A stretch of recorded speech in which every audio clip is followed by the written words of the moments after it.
करते हैं और सब कह रहे हैं कि भारत को बड़ा सावधान रहने की जरूरत है जब तक पाकिस्तान की लगाम इस आसिम मुनीर के हाथ में है। मैं आपको इसके बारे में कुछ जानकारियां देता हूं, कुछ ऐसी जानकारियां जो अभी तक आप इसके बारे में नहीं जानते होंगे।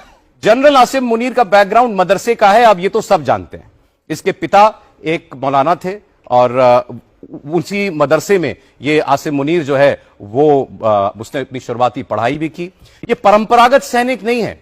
1986 में जब जियाउल हक पाकिस्तान का राष्ट्रपति था तब इसे पाकिस्तान की सेना में भर्ती किया गया और अपनी रिटायरमेंट से सिर्फ 2 दिन पहले ये चीफ बना। आपको पता होगा कि आर्मी ट्रेनिंग स्कूल के जरिए इस आसिम मुनीर की भर्ती हुई है, ना कि पाकिस्तान मिलिट्री एकेडमी के जरिए, जो कि वहां का मेन इंस्टीट्यूशन है। इसके पिता रावलपिंडी की मस्जिद में इमाम हुआ करते थे और मुनीर की शुरुआती पढ़ाई वहीं एक मदरसे में भी हुई। तो वहां से ये रेडिकलाइजेशन, पुलवामा का हमला हुआ तो ये आईएसआई का चीफ था। अब ये पाकिस्तान की मिलिट्री इंटेलिजेंस का भी डायरेक्टर रह चुका है। तो 2 खुफिया विभागों का प्रमुख रह चुका है।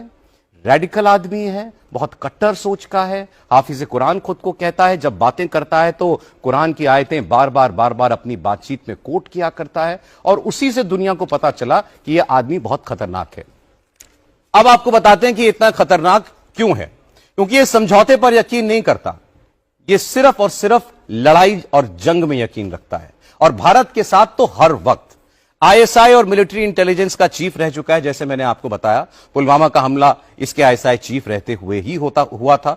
तो उस लिहाज से पाकिस्तान का जितना आप समझिए कि खुफिया तंत्र है, उस पर इसकी बहुत मजबूत पकड़ है। तो यह जनरल मुनीर क्यों आज तक का सबसे खतरनाक पाकिस्तानी जनरल माना जा रहा है? He is perhaps the most dangerous army chief Pakistan has had. बिल्कुल, आपकी जो आंकलन है और आपने जितने डिटेल्स आप सबके सामने रखे, मैं उससे पूरी तरीके से सहमत हूं। और इसमें मैं कुछ और चीजें ऐड करना चाहूंगा जिससे हम जब किसी अपोजिशन जर्नल को पढ़ते हैं तो उसके हम देखते हैं कि उसका ऑपरेशनल एक्सपीरियंस कहाँ ज्यादा रहा है। दूसरी चीज ये है कि जैसा आपने बताया, इसकी जो पकड़ है और ये आईएसआई चीफ रहा, 2 इसने अपॉइंटमेंट्स करे हैं, तो जितने भी बहुत उनके काफी साठगांठ है और अच्छी पकड़ है।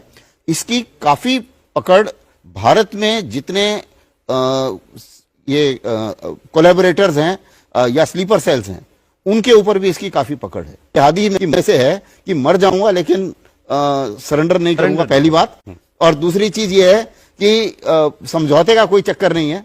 मेरे को जो है वो ये लड़ाई जंग जारी रखनी है जब तक मैं जिंदा हूं। इसको ये सच्चाई भारत के लिए ये एक बहुत बड़ा खतरा है। इसका रहना, इसका मतलब ये है कि आपको जो पॉलिसी है पाकिस्तान की, ब्लीड इंडिया विद 1000 कट्स, इसको ये बहुत आगे ले जाएगा। इसमें कोई शक नहीं कि ये एक ऐसा जर्नल है जिसका एम है हेट इंडिया। क्या अभी ये घटनाएं बंद होने वाली है? मुझे नहीं लगता, क्योंकि ये एक पागल है, जैसे बताया, ये रेडिकलाइजेशन ज्यादा फैलाने की कोशिश कर रहा है, आतंकवादी। सर जैसा जो आप लोग, मतलब ये ऐसा आदमी है जो तबाह हो जाए, अपने देश को डुबा दे, लेकिन सरेंडर ना करे। वो सोच, उस सोच से है ये। इसलिए हमें बड़ा सतर्क रहना पड़ेगा कि ये आइंदा भी जल्दी कुछ कर सकता है। इसलिए ये बहुत डेंजरस है। आज के दिन में यूनाइटेड स्टेट्स में, वेस्ट एशिया में जितने भी